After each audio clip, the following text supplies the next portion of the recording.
अपना दीवाना के दिलवा पर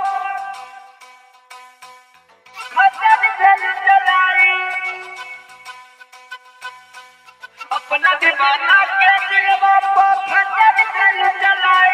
हम प्यारे में हमारा सोना के कंचन कैलू तो बेवफाई। अपना दीवाना के दिलवा पर खंजर दिलू चलाई।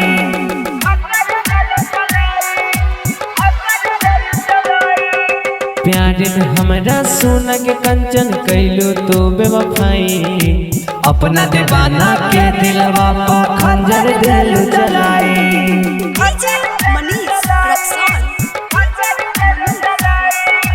अपना ता जिनकी सनम लिहलो सवारी। अपना दीवाना के दिलवा पर खंजर दिलू चलाई।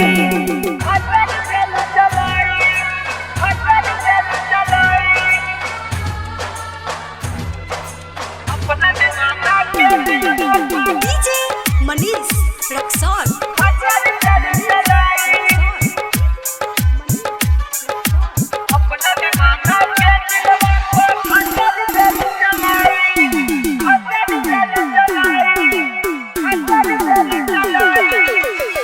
कैसे के जियब कंचन तोरा बिना हमगे होई न प्यार कबो टूटल या रमान गे।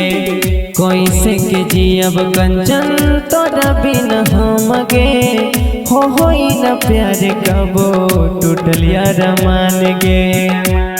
नहीं जिया भागे जहाँ पिया भागे फाटल दिलवा कैसे सिया भागे।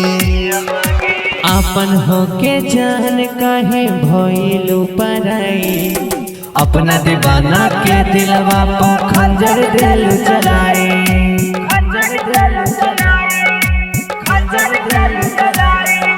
प्यारे में हमारा सोना के कंचन कैलू तो बेवफाई।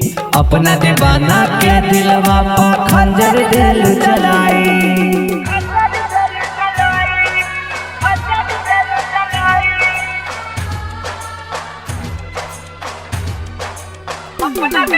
डीजे मनीष रक्सौल।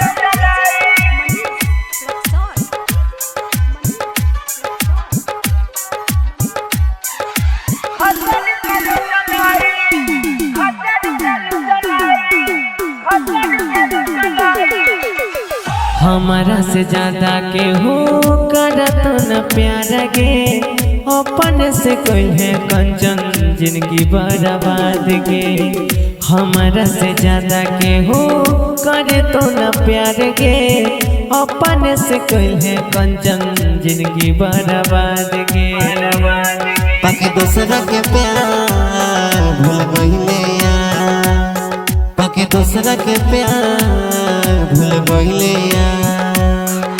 मन हो न लगो जाने जिंदगी जहर बनैले। अपना दीवाना के दिलवा पर खंजर दिलू चलाई।